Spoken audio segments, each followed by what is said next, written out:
Okay, so I'm trying to share my video just very briefly because I'm broadcasting to you guys from the far south of Tasmania, 90 kilometres south of Hobart, and our internet down here is not the fastest. So through most of this presentation, I will turn my video off. Feel free to make any comments in the chat and as we proceed. So if you've had a look at my ugly face already, I'll now turn my video off. Okay, so I'm Steve Harrison. I'm the Educational Programs Leader from Huon Valley Trade Training Centre, which is part of Huonville High School. I also lead the wider Year 11-12 program at Huonville High School. And so this presentation is designed to get you to think about how you might change your senior secondary school culture, particularly around the delivery of vocational education and training, but perhaps you might want to more broadly do it as we have done in Huonville.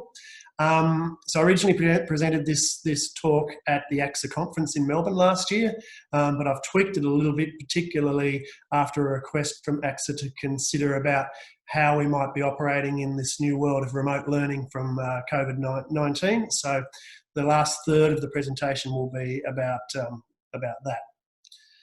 Okay, so the title of this presentation originally was called Changing School Culture, but the day before I was to give it, we were subject to an external school review.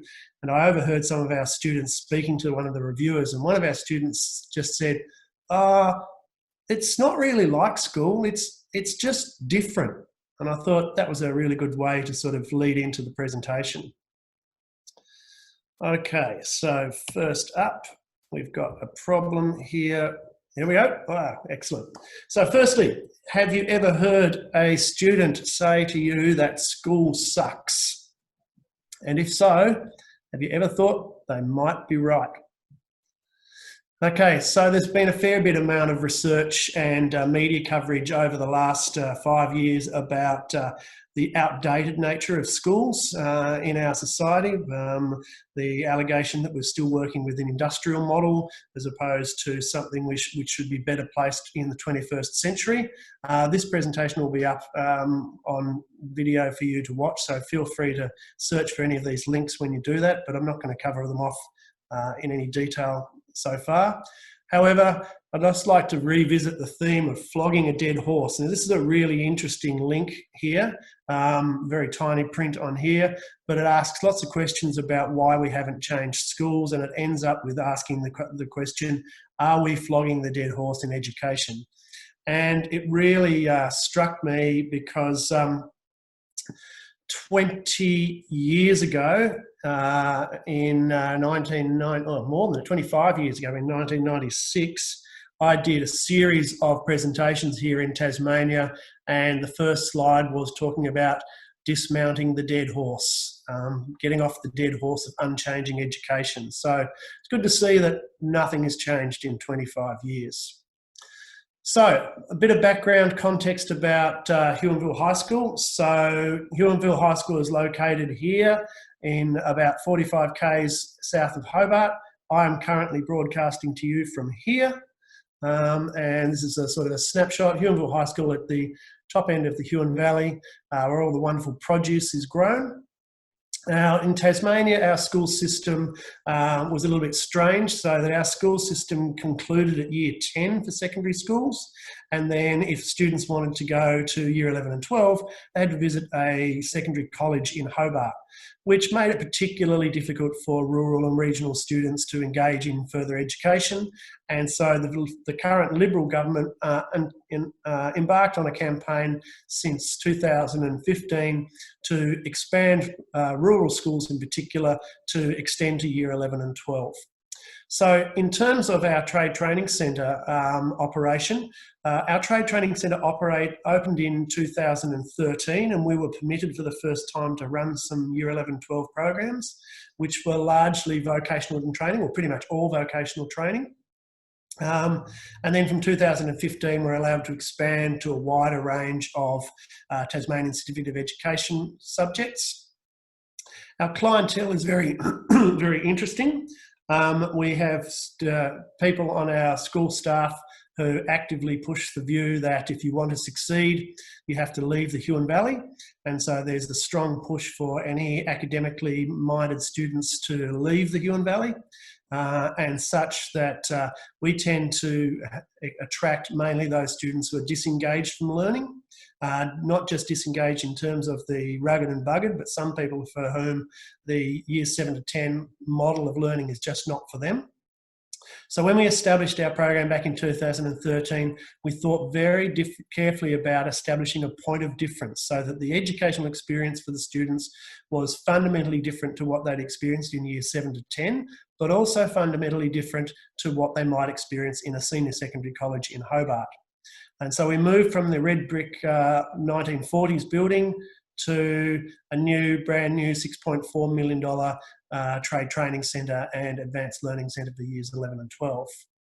Now, last week, if any people attended Phil Roberts' presentation, according to the data collected by a range of people that he presented, we at Huonville should be a failure.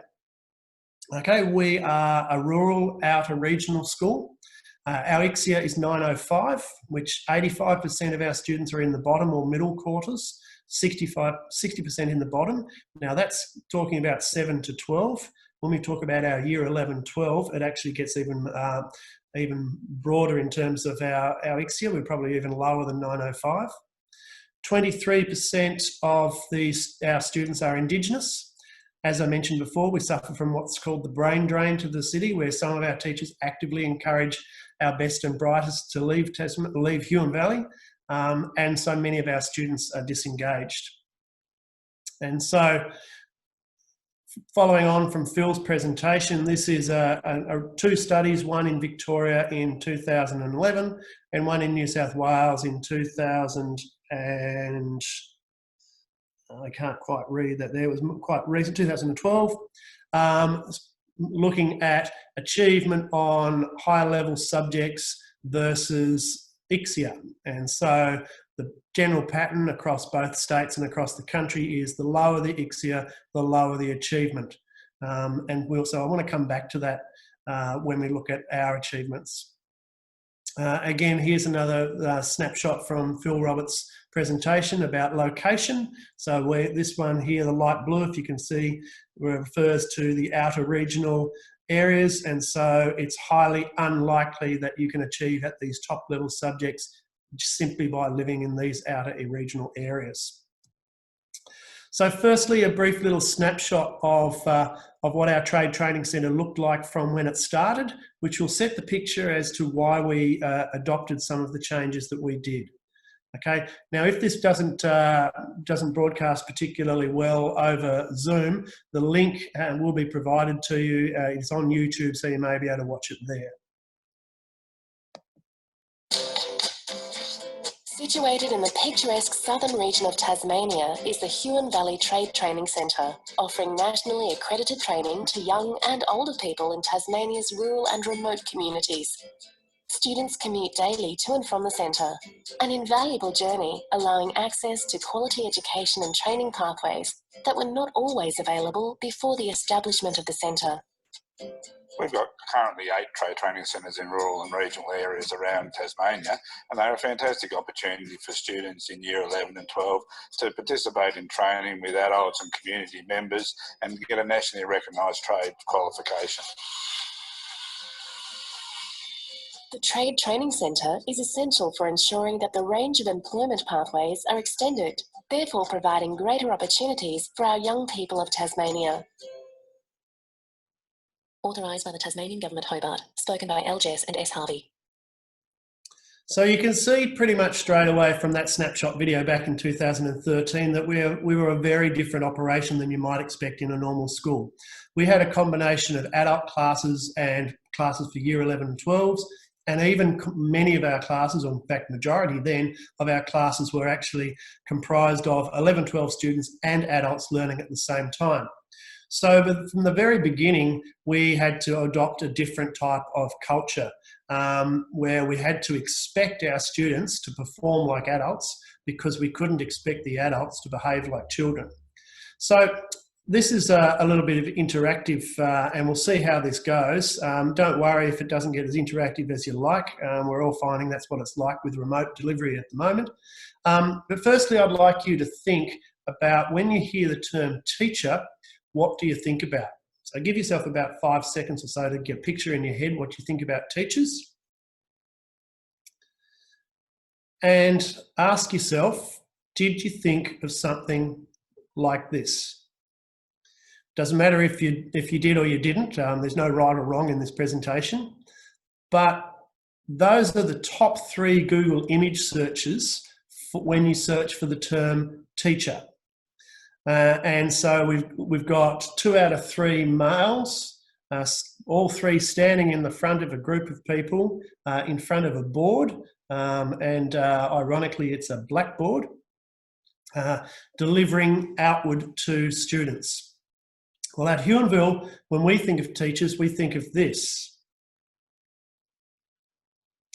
What we think about is people who are actively engaged in the process of learning alongside the students, and it's a shared model as opposed to a delivered model. So when you think about students, what do you think about? Again, 5 seconds of thinking time. So when you think of students out there, do you think of this? Or this? Or this? Because again, these are the top 3 Google image searches for when you type in the term student. Or were you thinking of this? Because at Huonville in our Year 11-12, again, you saw from the video that when we think students, we're thinking of things like this. We're not thinking of kids. All of our students, whether they're Year 11 and 12 or whether they're adults, are either actually adults or on the verge of adulthood.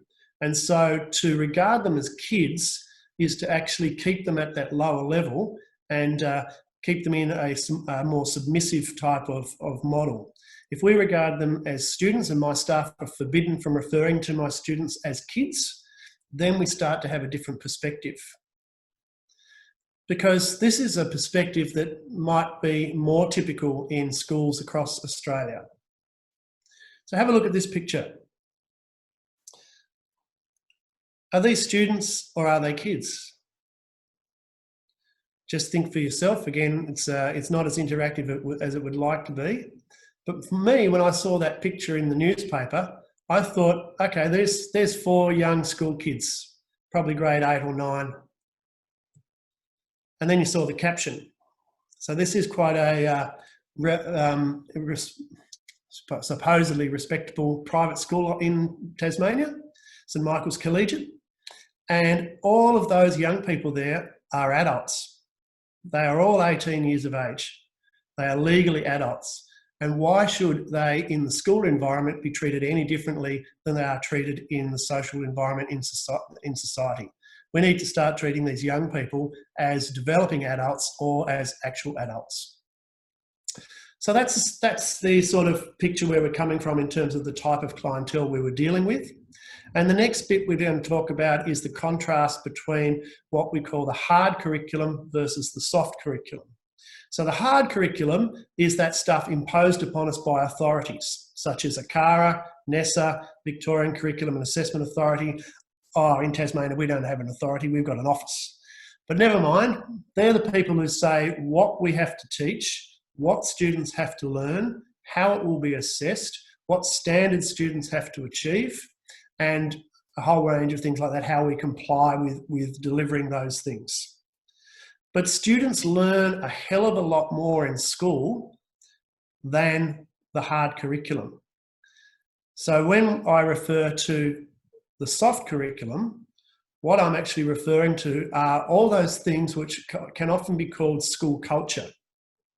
Those are things, as we've touched on, with the relationships between the educators and the students, the timetable, how the day is structured, how you look at behaviour management, dress codes, reward and recognition, how we assemble our people together to share information, how students are represented, how we actually communicate information over things like PA and sirens, how we reward and recognise people, and the other ones just disappeared behind my chat, how we relate with the community. And I'm going to touch upon each of these aspects of school culture and contrast between what might be regarded as a traditional school culture to the school culture that we have at Huonville for our senior secondary. Okay, so firstly, we've touched on the relationships. So think quickly about the relationships in your school or in schools that you've experienced, how those relationships are between the educators and the students. Are they something like this? Do your students refer to the educators as Mr. and Mrs. or Sir and Miss? Is the relationship based upon an authority? So the teacher is the authority, the student is the subordinate. Is it an adult-child relationship? And is there an implied, not necessarily all the case actually, but an implied situation that the respect will come up from the child to the adult, that the adult deserves the respect coming up?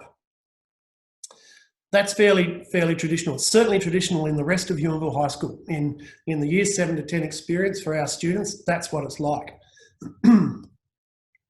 But for us in year 11, 12, it's different. So my students don't refer to me as Mr. Harrison or Sir. Excuse me. It's just asthma, okay? No need to worry. My students refer to me as Steve, okay?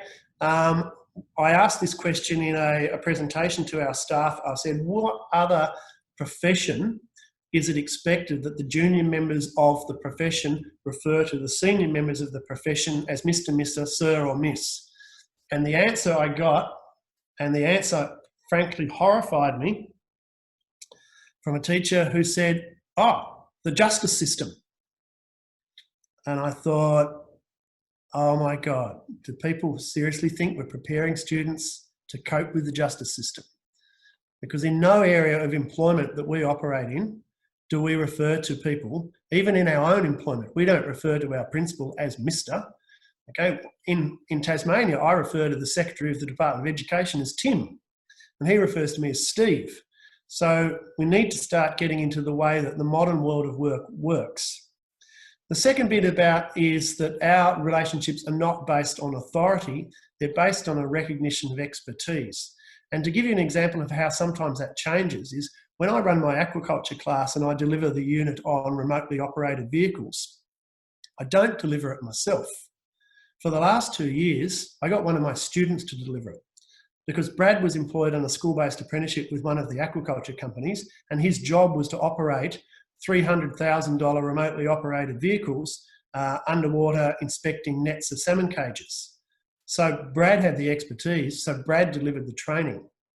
So our relationships are at an adult level, and it's partly because of the age of our students, but mainly it's because we're trying to prepare them for the adult workplace and the adult community and the adult society. And if we keep maintaining that adult-child relationship, then they stay as children. And the last one is that the respect goes both ways. And I would hope that that would happen in every school relationship, whether it's kindergarten through to year 12. And again, maybe I should, as an aside from here, so Stephanie McConnell from the Linfield Learning Village has a similar model around these relationships, and her kindergarten teachers call her Stephanie. Sorry, not her kindergarten teachers, her kindergarten students call her Stephanie. So it's a different way of operating, and it changes the way that students think about themselves in the learning if they're respected as adults. Okay, so bearing in mind we're 20 minutes in and I need to get through this onto the good stuff, timetables. Okay, this should be fairly obvious. In your traditional school, timetable is the thing that runs the school. It's based on lessons. Students come and study maths for 50 minutes, then they go to English for 50 minutes, then they might do something interesting for for 100 minutes. The times are fixed. There might be a rotating timetable, but generally it would be the traditional Monday to Friday timetable. So period 1 Monday, we've always got maths. It's determined by the school, so the timetabling god within the school, who has so much power, works out what subject is going to be delivered where. And God forbid you're the teacher who ends up with a subject on Friday afternoon. And the timetable is linked into the school term, so it goes for 10 weeks and then you have a 2-week holiday. Well, ours is a lot different. So our timetable, and we'll get to this when we examine our Advanced Learning Centre towards the end of this presentation, our timetable is not based on lessons, it's based on subjects. And the subjects might not always occur at the same time. For our vocational training, they run on blocks. So our vocational training courses run all day Tuesday and all day Thursday. So the students are actually going to work on Tuesday in automotive, engineering, aquaculture or whatever, and the trainers run it like it's a workplace. So the breaks are negotiated. So if we're halfway through doing a fish transfer and we've got 4,000 fish and we've got 1,000 out of the tank, we can look at our watch and say, oh, it's 10:30, it's time for recess. Then we don't break. We keep going, and we have a break when we get finished. Okay, and so our timetable is based upon when we need it to happen, and it's not necessarily linked to terms. So some of our timetables run actually through the school holidays as well. Okay, so this is the absolute key one. This is in the thing around behaviour management versus performance improvement. So think about how the behaviour or performance of students in your school is managed. And I'll just take a sip of water to get rid of this frog in my throat.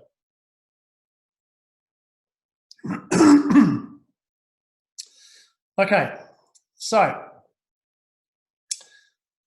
are there rules? Okay, are the rules displayed in the classroom? Are there sanctions for breaking the rules? Are there things like a 4-tier approach, such as Tier 1 is basic compliance, Tier 2 is a slight breach of rule which might need to be dealt with by removal from the classroom, Tier 3 is a long-term removal from the classroom, Tier 4 is a completely different management system altogether. Is the behaviour a power-based model? So is it teacher tells the student what they can and can't do? Is it a deficit model? So are we looking for students to do the wrong thing? And even in the best models, such as school-wide positive behaviour, the emphasis is on behaviour. We don't look at it that way in Year 11, 12. We do not have behaviour management. We have performance improvement. So our whole focus is around a level of expectation. So we expect the students to perform to a certain standard, and if they're not, then we don't have a sanction or punishment process to do that. We have an improvement process modelled upon what might happen in a workplace. So if I'm not performing to my principal's satisfaction, my principal will bring me in, we'll have a chat, we'll talk about what things need to be improved.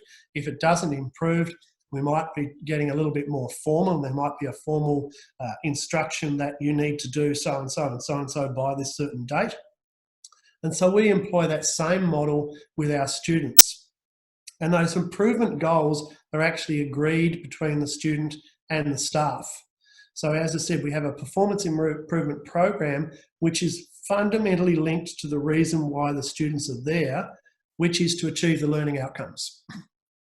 The behaviour is necessary so they achieve the learning outcomes. So every time we have a reporting session, that's actually linked to a professional learning plan for the student. They need to sit down with their staff member, their trainer, and they go through their report, whether it's the term-by-term report, and they do an analysis of where they are performing, where they need to improve, and they come together with those agreed goals as well. And this is I think the most powerful thing we have in together with those adult relationships. That finally these students, and remembering we're dealing with students who for many cases are disengaged, and they're disengaged for a range of reasons, but many of them are disengaged because they constantly feel that people are on their back looking for them to do the wrong thing.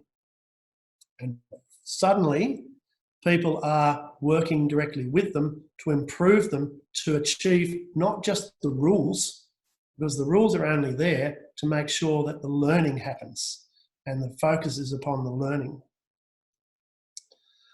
Okay, dress code. So a traditional school will probably have a dress code in Australia. So the vast majority of schools in Australia have a formal uniform. Now, there's not one piece of research, and believe me, I've looked, that provides evidence for a direct link between wearing a uniform and improved learning outcomes. There's a whole heap of other peripheral purposes, from equity, from pride in the school, from a whole range of things like that. And that's at the best thing. And at the worst, wearing a uniform is for many students another means of control. So if they're not wearing a uniform, there's a sanction for it. In Tasmania, because of our secondary colleges model, secondary colleges have never required students to wear a uniform. So when we set this model up, that was the first thing that we were going to do, is that we can't force these young people coming out of year 10 to stay wearing a school uniform, but we need to look at where does uniform fit into the modern workplace? Where does dress code fit in? So where our emphasis is on appropriate workplace attire. So our students are expected to dress like our staff are expected to dress. You know, if you could see me with from the video, I'm actually wearing my Huon Valley Trade Training Centre aquaculture training jacket. A number of our students choose to have this to wear when they go on work placement because the employees on work placement are wearing a uniform that brands them with their employer. But the main thing is about workplace health and safety. So our emphasis on appropriate clothing is appropriate clothing for the task at hand. So I've walked into woodwork workshops in high schools and I was literally horrified to see students with long hair, flowing jumpers, hair falling all over the place, working with power tools. We emphasise with our students that when you're in a workshop environment, you need to be wearing the appropriate equipment and clothing for the safety of you and for other people. Okay, so communication. The traditional school will probably have communication in a model like Assemblies, which will quite often look like so, with the authority figure of the principal and the senior staff up the front and the students lined up at the back. There was a level of formality in it. There may well be performances for sharing achievement and things like that. But we are modelling for our students, we're modelling what happens in a workplace. So in our workplace, for us as teachers, we have a daily briefing. So every morning we gather in our staff room, and our principal or our senior staff or myself, if it's a year 11-12 team briefing, will brief the team, and there'll be a roundtable discussion and sharing of information. And we do exactly the same with our students. However, we call them toolbox meetings. So it's a means of sharing information. So the staff share information to the students, our students share information back. It's an informal basis, and it works really well. And how do we let people know that those things are on? Well, we don't do this. Sorry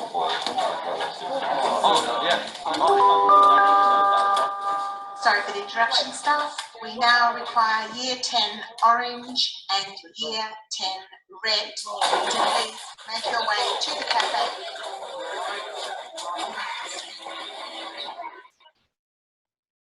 One thing we were very lucky about is that we do not have a PA, and our information is shared logically We will go around and talk to people if they need to. Our toolbox meetings are announced by the fact that the students will walk in the morning and there'll be a toolbox on the table in the foyer. Everyone passes the word around, everyone turns up to the toolbox meeting. It means that we're not having PAs interrupt our learning and a whole heap of things. We don't have bells, we don't have whistles. There's another little thing here which is a recording of our chooks, our rooster crowing, but I won't take up the time doing that because looking at my clock, we're halfway through and we need to get through to the guts of this one. Okay, so how are students represented in your schools or in a traditional school? So in a traditional school, there's a range of representations. It might be an SRC, a Student Representative Council. Some schools might have prefects. In the rest of our school, in years 7 to 10, we have an SRC. The main purpose of the SRC is to raise funds for charity and to organise fun activities for the students. And the SRC, even though it's Student Representative Council, is actually overseen and run by a member of the teaching staff. In 11-12 we're different. We don't have an SRC, we have a student union. And the student union actually has real power. So the student union is automatically part of our wider school association and so votes upon school policies, improves the school budget. The student union meets with management, which is me and one or two of my staff on a regular basis. And we discuss issues that might be affecting the students. And so it actually has that real student engagement, student ownership of the model. So they are in the student union to serve the students, not for peripheral purposes like raising funds for charity, which is not to say that that's not important, but in a workplace, the purpose of representation is about making sure the employees have a means of representation with employers. And so we're getting our students used to that. Okay, so briefly, rewards and recognition. So in a traditional school, most of the rewards and recognition are actually for achievement in school or for things like good behaviour or for things like musical performances and athletics carnivals and things like that. We don't reward our students for achieving in school because that's the expectation. We reward our students for what they do with what they actually achieve in school, how they have applied their learning beyond the school. And so that's just a little snapshot there of Isaac. Isaac was a student in year 12 last year. In year 11, he completed a Certificate 2 in aquaculture. In year 12, he undertook a school-based apprenticeship with Huon Aquaculture, one of our big salmon companies. He also did a Certificate 2 in maritime operations, which was a coxswain's course with us. And he's currently working with Huon Aquaculture, and they're putting him through an associate degree. So Isaac was not necessarily the best student in the class in aquaculture. There was a better student, but that better student decided that they didn't want to get a job and would rather just sort of bum around and not do much, even though they performed much, much better in, not much better, but performed better in the actual classroom environment than Isaac did. But Isaac took his learning and he took it out beyond the school and he applied it to his future. And so that's the things that we recognise. Okay, so community connections. So many community connections, and look, we all know that every school in Australia has different community connections. So this is a huge, broad generalisation, but in that broad generalisation, things such as parents and friends and other organisations, things like that, generally exist because the community, whether they're the parents or whether there are other people out in the community, want to do something for the school. For us, our community connections are a two-way partnership. Our connections serve industry and our community as much as they serve the school, and most of them are on partnerships. Now, I'm happy I could spend another entire hour's presentation on our community partnerships, But just briefly, we have a partnership with Weetapuna Aboriginal Corporation and Murrayfield, where these people invest in our Indigenous students, and in return we invest in their business, their pastoral business, by providing them with quality people to do school-based apprenticeships with them. We have a formal partnership with Tassal, our biggest salmon company in Tasmania, which actively engages with us as a workforce development activity. They are investing in their future workforce.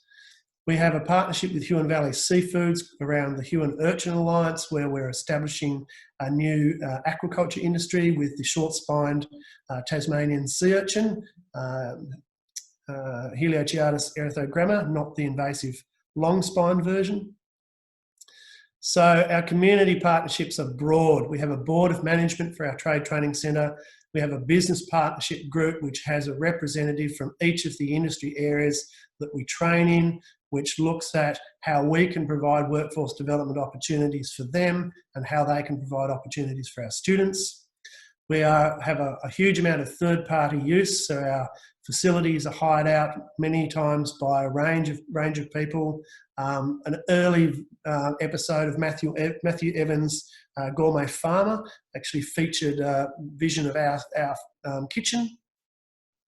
We're a University of Tasmania study hub, and we were about to embark upon being a delivery centre for UTAS to deliver their associate degree in aquaculture out of our centre, but that's been put on hold with COVID-19.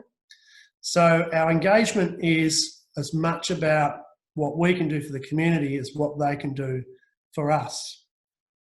We have a real broad range of partnerships with our registered training organisations. Our Trade Training Centre coordinator actually brokers these arrangements and thinks about it from the client's point of view, not from what we can get out of it. So I'll briefly go across on that one until we finally get to our expectations. So when we started, we had expectations for our students, and we had a 3-step expectation. And this was thought up with our original Trade Training Centre coordinator, Fiona Steele. She expected our students to step in to this brand new facility, to step up to an adult level of operation, and to step out with a qualification and put them on a future pathway into adult society. And we've been doing this for about 4 years before I suddenly realised, when we had a staff change, that I just assumed that my teaching staff would be able to embrace this culture. And we brought some new staff in who were not involved in the original setup, and I realised that they actually needed a fair bit of work with them to get them up to speed to deal with this school culture. Now, in 2018, I was lucky to be awarded an Australian Teaching Fellowship, and we went to Singapore for a week, and we visited this amazing school called the Crest Secondary School. Now, those people who might be aware of the Singapore system, is there's an exam at the end of primary school which determines what school you go to, whether you go to a high-level academic school, whether you go to a general academic school, or whether you go to a technical school. And so guess who goes to the technical schools? The students who fail the exam. And so the principal of this technical school had this mantra that he knew he was getting the students who were being told that they were failures and were seriously disengaged from the Singapore system. So he had a 3-stage approach for his staff.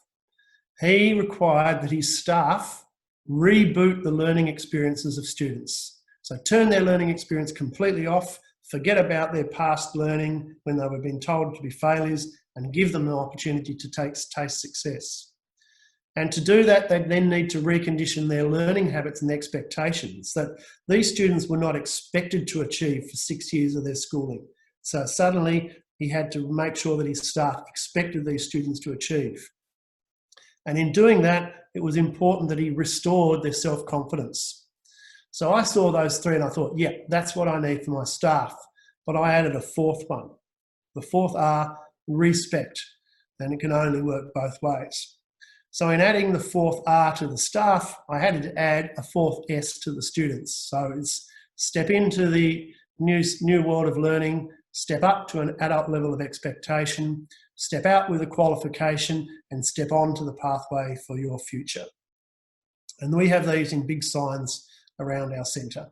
It's almost like our brand.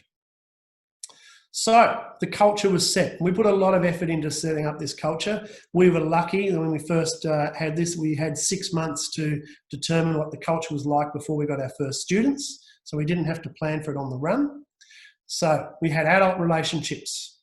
We set up a workplace time structure. We had expectations that students would perform, and we had a process in place to improve student performance as opposed to punish misbehaviour. We had student consultation and voice, and the whole focus was on education for the students' futures, not for the school's prestige or the school's sake.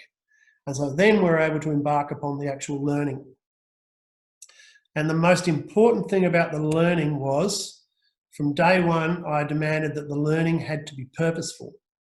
So for purposeful learning, have another 5-second think about that while I get rid of this frog in my throat again. So what do you think about when you think purposeful learning? Do you think engagement, engaging learning? Do you think things that are fun, that students are involved in, that are hands-on, lots of group work, lots of project-based learning? All those things can be great, but they can still be without a purpose. So I'm going to show you now the example of the most purposeful learning that I have seen in the last year. And that was this. K equals 10 to the 5 W over L cubed. And what that is, that's a algebraic formula for measuring the condition factor for salmonids. It's a relationship between the weight of the fish and the length of the fish. And so you can see this would be a salmon with a very low K factor, and this would be a salmon with a very high K factor.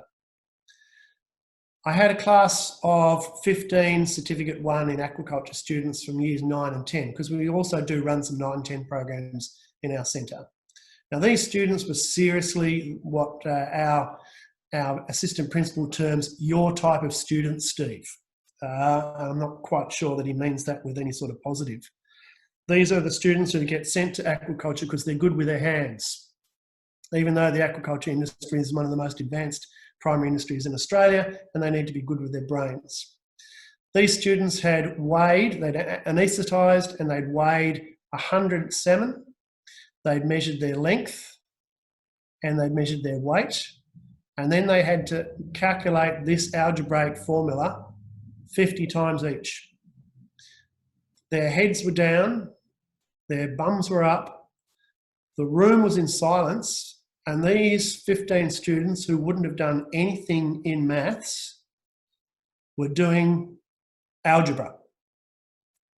It was boring, it was tedious, it wasn't hands-on, it was individual, it wasn't project-based, but they did it and they persevered with it because it had purpose. They wanted to know whether they were growing good fish. So that was the conclusion of my presentation that I did to the ACSA conference back in October last year, I think so. But Ruth actually asked me if I could talk about some aspect of our program and how it relates to the current situation with remote learning. So just like Victoria, we're planning on remote learning in Tasmania for the remainder of term 3. And so for many of us, particularly myself in the vocational sphere, that's meant a huge amount of effort to get some things up online ready to go. But for one part of our Year 11-12 program, our Advanced Learning Centre, which is the name for where we deliver our general education as opposed to our vocational education, this was actually a seamless transition. Question, is that a remainder for term 2? That's the instruction at the moment, but it's a watch this space thing. So when we set up our wider general learning program, we were competing with the colleges in Hobart. Now, colleges in Hobart may offer up to 160 different subjects.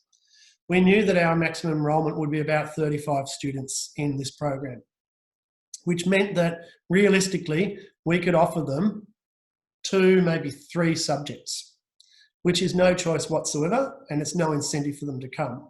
So we had to look at how we could maximise the choice with the minimum number of students. So we came up with this model called the Advanced Learning Centre. It's staffed by 2 teachers. One's a math science specialist and one's an arts humanities specialist.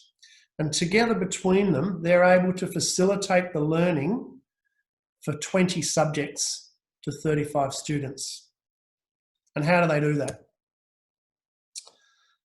It's a really interesting mix of blended learning, flexible learning. So the teachers use techniques such as flipped learning. They record lessons which the students view. They will run a range of tutorials for each subject. So they won't have a class running for X number of periods a day. Almost all of the subjects actually have a basis in Canvas, which is a learning management system as well. So really what it is, it's very local remote learning with 2 experts on site to facilitate and support. And this is how it works. So this is Nick. Nick's our math science specialist. Normally this room would be filled with students. So Nick would be putting up some flipped learning activities on here. Students would be accessing them. He would then go and deliver a tutorial. So this is Nikki, our arts humanities specialist. This is their tutorial timetable. So the ones in highlighted are where they would actually run a face-to-face session with the small number of students who are doing, say, food and nutrition. Would be a tutorial that would run at that time for maybe half an hour. The whited out ones are flipped classrooms. So students know that on Tuesday morning, periods 1 or session 1, that the flipped classroom for these subjects will be available. And so they can access those. The learning is very much directed by the students. So the students determine their timetable around those flipped classrooms and the tutorials. We have a very flexible learning space and we have a big emphasis on goal setting. So these are the student timetables. So the students are required to determine their timetable and place them all up on the wall so that the staff know when they are, and that's matched to the staff tutorial timetable. Here's an example of a student timetable. This is Amelia's.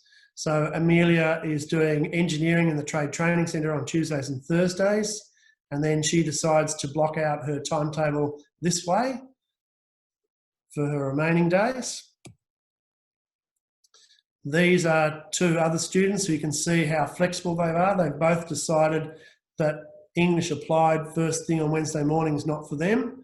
They're much more able to do their ICT in the morning, and so they switched their English to the afternoon. This is our flexible workspace, or one of our 3 flexible workspaces. So the students have the opportunity to relax on a couch or to sit on a table. Every student has a Surface Pro device. That's why you can't see any students or any devices in here at the moment, because they're all remote learning.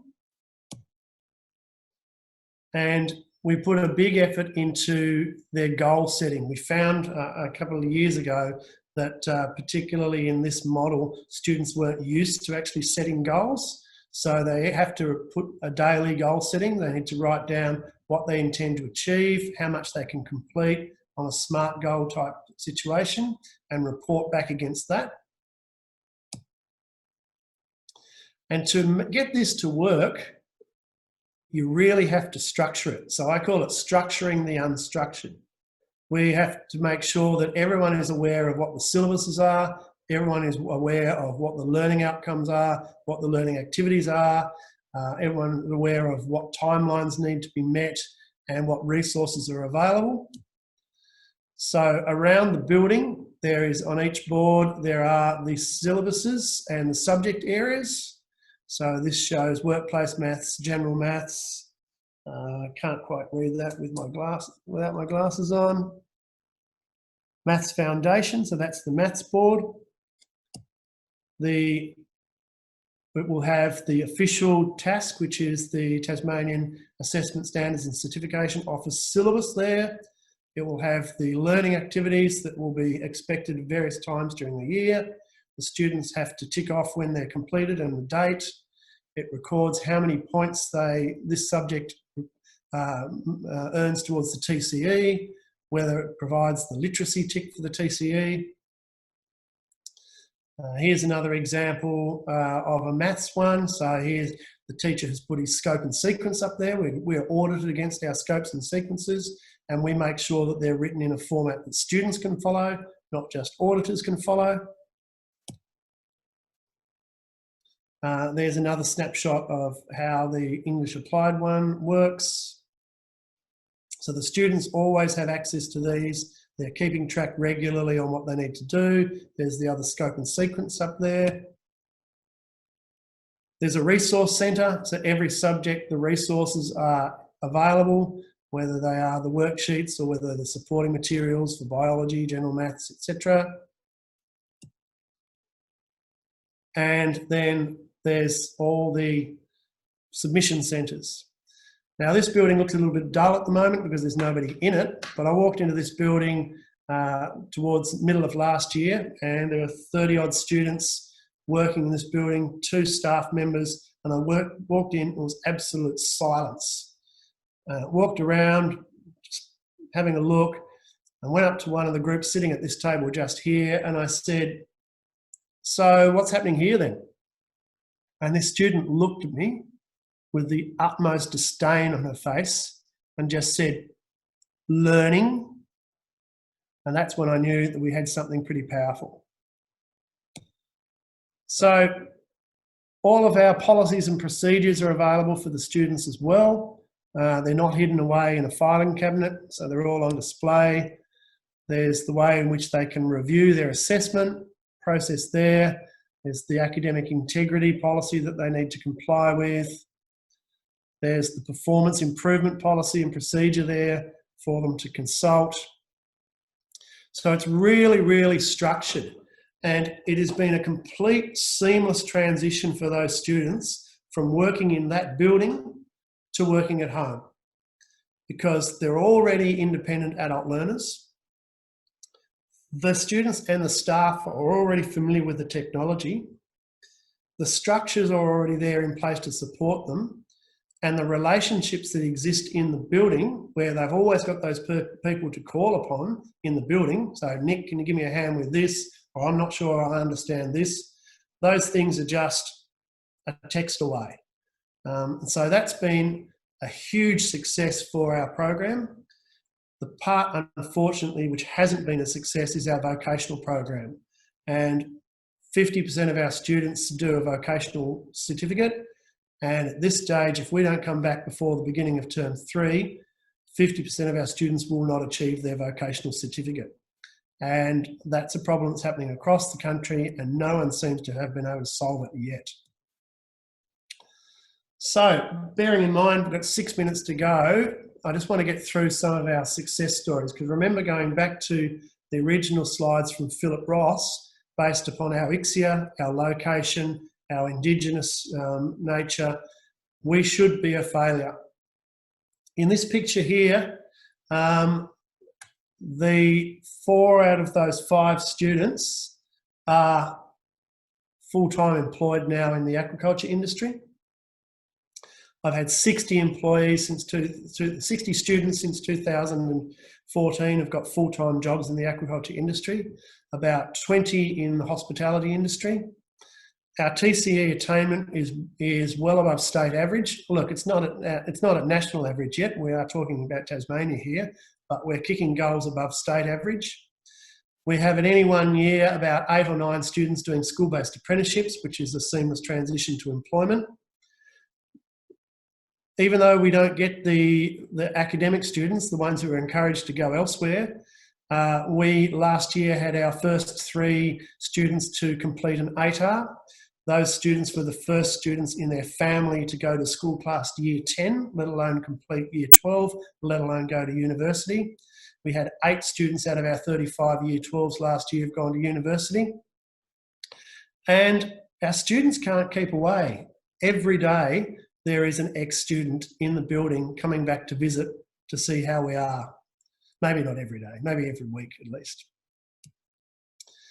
Here are some success stories of actual people, because all of our departments just want data. I don't like data, I like stories. So this is Belle.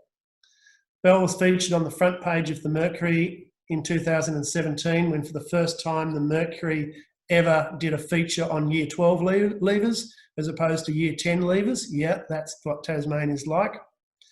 Belle was a school refuser. She did not go to school at all from Year 8 to Year 10. She is at university. Here's our poster child, Toby. Okay, so Toby is a climate activist. He has led the Australian Youth Climate Foundation. He's been to conferences for the United Nations in Paris and in Poland. He was selected as the education ambassador. He made this amazing statement that he was given the opportunity to go to a private school. He said, no, you need to own your education. You are the driver, not the passenger. Public education builds future leaders, provides an opportunity to grow. And I thought that was enough with Toby, except only today he's had an article published in The Guardian, okay, written by Toby Thorpe. So he finished Year 12 last year. He's now a full-time climate activist and gets articles written in the international papers. I haven't even been able to do that. Then we've got Sean. So Sean is started with us in Year 11 and 12 a few years back, did aquaculture in Year 11, did a school-based apprenticeship in Year 12. He finished in 2016, so he's now the Assistant Zone Manager for Huon Aquaculture's Hideaway Bay Farm, which is a job normally done by 40-year-olds. And this is the one I want to conclude on, because this is Abby. Abby was severely disengaged from education in Year 10. She had some severe mental health issues. In Year 12, Abby did 2 school-based apprenticeships, 2.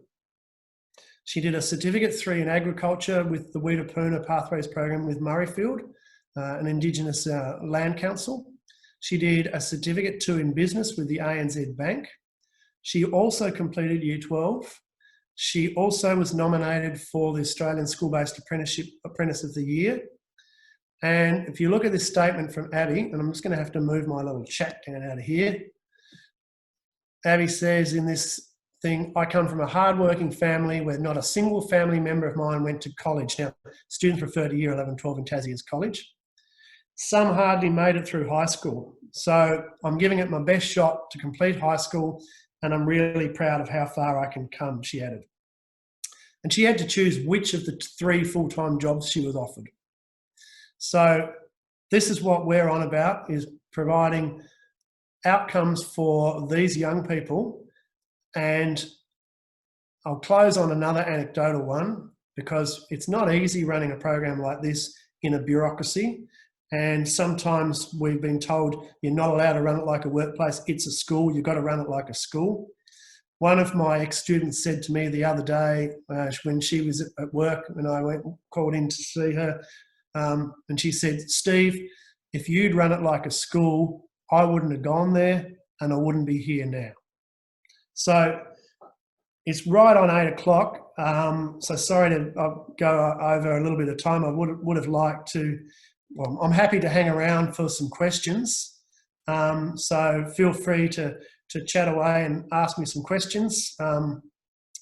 Look, my email is on the next slide. So if you want to ask me an email question, that's just as easy.